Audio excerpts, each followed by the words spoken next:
আমাকে আক্রমণ করছে। তার নাম হলো ফিরোজ। আমি অনেকজনের নাম জানি না, মোট 22 জন লোক সন্ত্রাস বাহিনী। ওরা 1:30 বাজে আমার অফিসে হামলা করে। রাজধানীর মোহাম্মদপুরের বসিলা ফিউচার হাউজিং এলাকায় একটি রিকশার গ্যারেজে হামলা চালিয়ে অটো রিকশা ও নগদ টাকা লুটের অভিযোগ উঠেছে কথিত এক শ্রমিক দল নেতা ফিরোজ ওরফে কান্তা ফিরোজের বিরুদ্ধে। ভুক্তভোগী গ্যারেজ মালিক মনির হোসেন জানান, গত 28 অক্টোবর কান্তা ফিরোজের নেতৃত্বে 20 থেকে 30 জন দেশি অস্ত্রসহ তার গ্যারেজে আসে এবং 5 লাখ টাকা চাঁদা দাবি করে। চাঁদা দিতে অস্বীকার করায় তাকে ধারালো অস্ত্র দিয়ে কোপানোর চেষ্টা করা হয় এবং মারপিট করা হয়।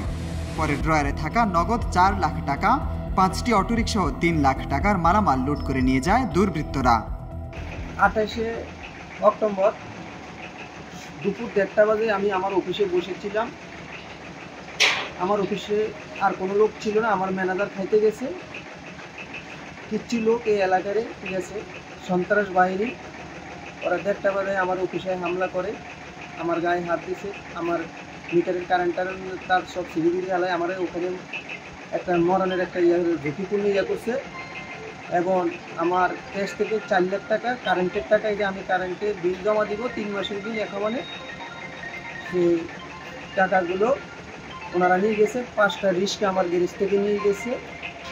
আমার অনেক ক্ষয়ক্ষতি করছে এবং যাওয়ার সময় আমার হুমকি দিয়ে গেছে যে ক্যার সাথে যদি এসব করে তার করে মারিয়ে গেলাম। স্থানীয় সূত্রে জানা গেছে, কান্তা ফিরোজ নামে এই যুবক শ্রমিক দল নেতা পরিচয়ে এলাকায় চাঁদাবাজি, ছিনতাই এবং কিশোর গ্যাং চালানো সহ নানা অপকর্ম করে আসছে। দখল ও চাঁদাবাজির হাত থেকে রক্ষা পাননি স্থানীয় বিএনপি নেতারাও।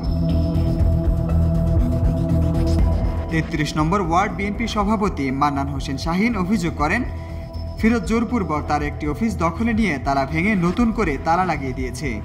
এই ঘটনায় গ্যারেজ মালিক মনির হোসেন বাদী হয়ে কান্তা ফিরোজকে 1 নম্বর আসামি করে মোট 17 জনের নাম উল্লেখ করে মোহাম্মদপুর থানায় একটি মামলা দায়ের করেছেন।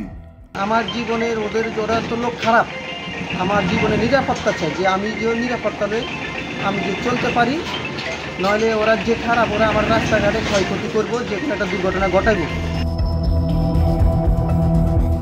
মোহাম্মদপুর থানার ভারপ্রাপ্ত কর্মকর্তা কাজী মোহাম্মদ রফিক আহমেদ মামলা দায়েরের বিষয়টি নিশ্চিত করেছেন এবং আসামিদের গ্রেফতারে পুলিশের অভিযান চলছে বলেও জানিয়েছেন। নিউজ ডেস্ক, জয় জয় দিন।